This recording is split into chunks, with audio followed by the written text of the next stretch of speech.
Rádio Mini. Jo, mini, rádio. Mini. Poslouchej. Mini, teda rádio. Teda Mini. Dobrý den. Jsme tady opět našeho rádia, našeho vysílání, kdy probíhá právě zhruba ve 2 hodiny, plus minus 5 dní. Dneska tady bude rozhovor s jedním pánem, který přišel z velmi daleka, přišel pěšky, volali jsme už před měsícem, až teď dorazil, takže to byla fajdáka. Každopádně, tam je u nás, teď přišel na vozíčku, tak proto to trvalo.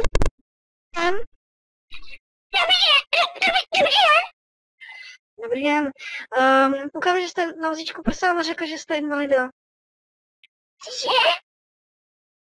No, a myslím, že vy jste sportovec a jste invalida. Co děláte za sport? Vy jste paraolympionik?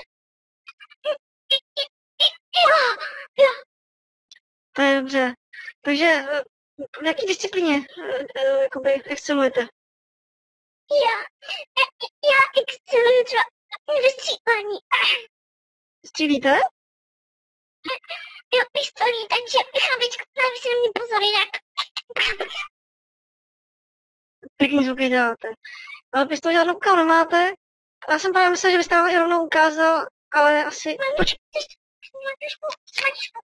A jo, vidím, v rukovnice, no opakovací. Pěkný, tak já tamhle třeba, nevím, jak máme ten terč s tím obrázkem, jak tam jsou ty naše portréty, moje a tady ještě režiséra a tak, dramaturga, tak tam zkuste strafit schválně do toho režiséra. Proč, co to děláte? Vy střílíte do toho opravdového režiséra?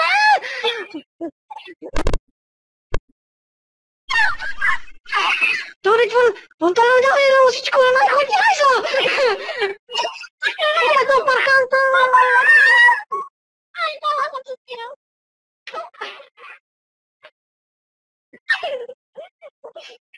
Takže to předstihla úplně všechno.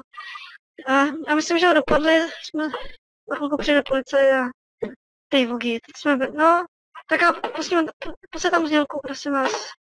Ještě kdo tam je? No, Jožo, pust tam znělku, díky. Rádio Mini. Mini, máme všude mini. Mini.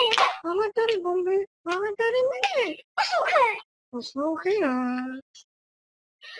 Teď si pustíme ještě rychle písničku, koukám, že nám tam, Pepíno nám tam vybral jako pěknou písničku, co to bude? Jo, tak to bude písnička Žárovka od skupiny Osvít si na nás. Tak jdeme na to. Poslouchej žárovku. Žárovka svítí. Jenom napichla energii. Svít a svít.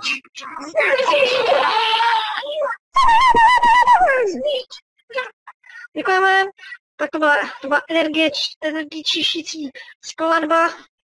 Tak jste snad rozuměli. Takže já se budu dnešek loučit. Dneska budu kratší. Naschledanou.